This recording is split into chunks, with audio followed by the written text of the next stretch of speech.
One night, a friend who is a fisherman called me that his two-stroke Detroit engine 92 series, the RPM has dropped and he's in the middle of the sea. It is a serious problem to him. That I told him 16 that he must check to fix the problem. And these 6 things, one of it solved his problem. His RPM has dropped from 2005 to 2000. And I told him, go and check one of these things, and one of it solve his problem. The first one is bad injectors. If the injectors are bad, especially when injector tips are bad, surely the engine will have loss of power because the amount of fuel injected to the combustion chamber will be affected. 2. Faulty blower. Since there is no intake valve, the blower helps to direct air into the combustion chamber of the two-stroke Detroit engine. So when the blower is bad, definitely you're going to have loss of power. Number 3 is on-seat exhaust valve. When the exhaust valve is not properly seated, what will happen? It will allow loss of compression, because during the intake, compression and power stroke, the exhaust valve must remain closed so that compression will not escape.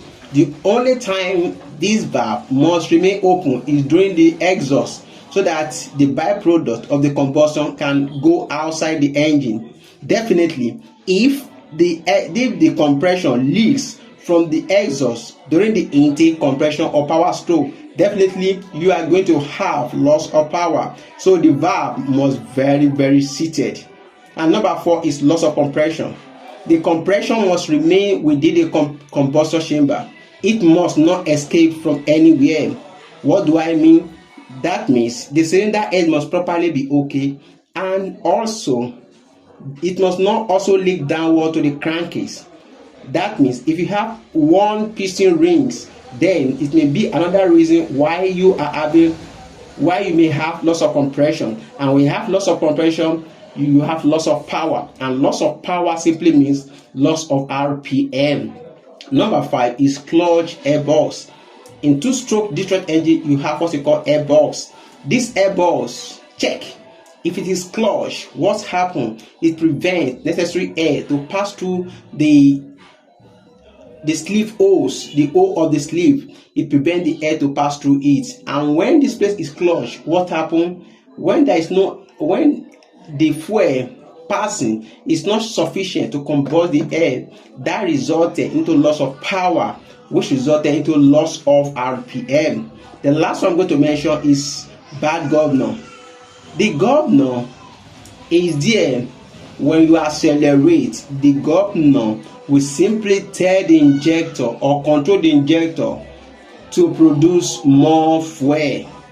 But when the injectors, maybe one of the injector is bad, the injector rack is stuck at a specific position, then the governor will stop working. Or if you have bad governor too, it will also affect the governor working system. So these are the 6 things that may cause loss of power in Detroit diesel engine. Then there's another video I'd like you to watch. The link is below. The video says, does blower make a two-stroke Detroit engine a supercharged engine?